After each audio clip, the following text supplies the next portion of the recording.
Fifth country, Japan. Well, for people living in Hong Kong, mostly Japan is a top one country for traveling. It's not very far.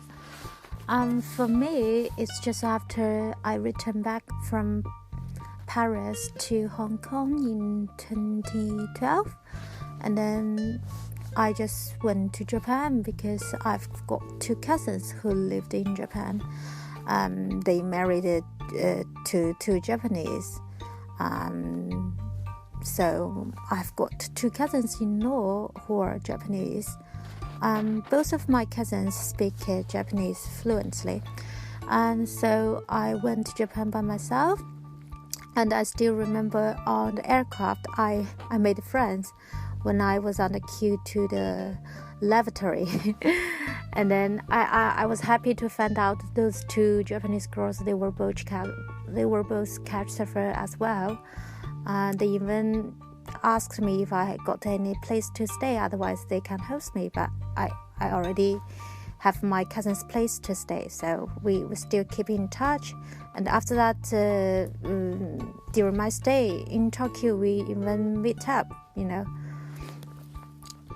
And so I stayed at one of my cousin's place.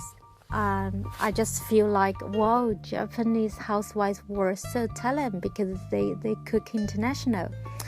And every day I don't need to do anything. I was being treated very well. My cousin cooked me breakfast. If I had anything difficult for digestion, she would make another recipe.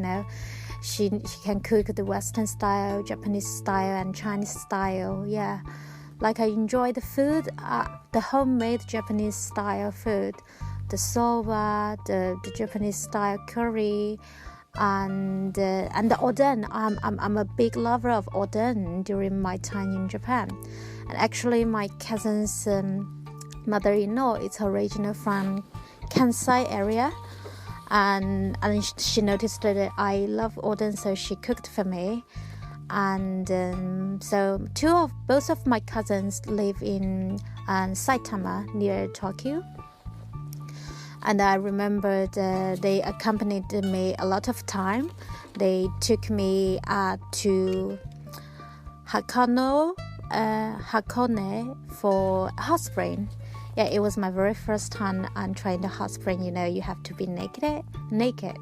So in the beginning, I was thinking, I'm a little bit shy to be naked in front of other ladies. But after that, I found out, it's so comfortable to enjoy the hot spring. I really enjoy it, and I missed it. And also, my cousin told me that once you have the obviously tattoo, you can't go into the hot spring. And then they didn't know that I don't eat raw fish. I can't eat sashimi because they were thinking to take me to the fresh market. But yeah, I am the only one from my family who can't eat raw fish or sashimi. So no, thank you. Basically, I think who can eat sashimi are so brave. I still remember when I was working in Canada, in a Japanese style, all you can eat place. One day there's a little girl came with her mother, and she was so much into the salmon sashimi. So I just look at her and watching her eating the sashimi. I was thinking, wow, she's so brave. I can't eat raw meat. Yeah. And also, my cousins helped me to wear the yukata, which is a light cotton kimono. Well, it's just for experience, for fitting the local custom, because I think it's a beautiful custom. But to be frank with you, it's not very convenient to walk, and during the summer it's really hot. But nice try. And then during my travel around the world, a lot of people frequently they will ask, does Chinese people hate Japanese? Well, in my perception, personally, I don't agree with this, because most of the people will talk about our history. Well, about the history, I think history is history.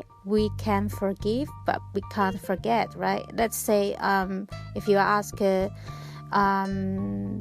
African slave next generation, because when I was in West Africa, like in Senegal, in the island Gorée, I still noticed some Africans next generation wrote down on the wall says we can forgive but we can't forget about the slave history, so which is the same.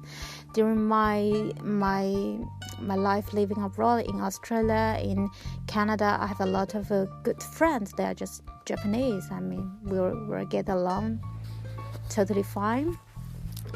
And then also I really love the Japanese cartoon. Since I was little, there's a character called Shin-chan. Oh, that's my favorite, because he brings so much joy to me. And still after I grew up, I still watch that every time. I enjoy it so much.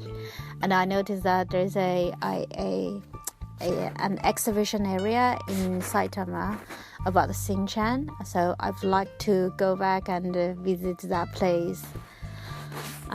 Also, during my stay there, my cousins hasn't got any baby yet, but I haven't been to Japan since 2012. So now I've got like 2 mixed nieces, and they were just so adorable. I can't wait to see them. And my cousin's mother-in-law is also really lovely Obasan, and she's very fancy about the South Korean celebrities, and she's very, very scared about getting tank, because when I visited Japan I was super tank, and then each day when she goes out she needed to cover her neck, her arms, to avoid the sun. And then she took me to the local buffet, which was a very lovely restaurant, and I get along with them very well. They were very hospitality, and I would like to go back to Japan to see some other part, like Kyoto and some Sapporo and some other part, because the first time I was only based like in Tokyo, in Saitama, and I didn't go out that much, because most of the time I spent the time with my cousin's family. Went to some local gardens. I really enjoy the gardens. Are really calm and peaceful. Yeah, I like the style and the architecture in Japan.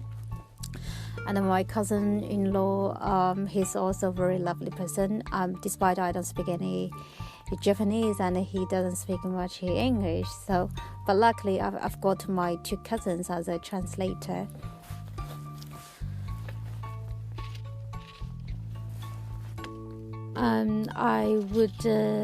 I can't wait to go back to Japan as soon as possible. But I think perhaps that will be after traveling every country in the world, because still I've got like 51 to go. And and then I've also met a lot of Japanese travelers. They give me very genuine tips about traveling around the world. Like when I went to Turkmenistan, the tips was from my Japanese friend. So I wish China-Japan friendship forever. And thank you so much for listening, and I hope you enjoyed. And the next coming country, that will be Australia. Yeah, that will be the first country I lived abroad. So I'm looking forward to catch you up with the next episode. And thank you so much for listening, and I hope everyone enjoyed and have a shinier new year than you think in 2021. With much love from Hong Kong. Ciao ciao.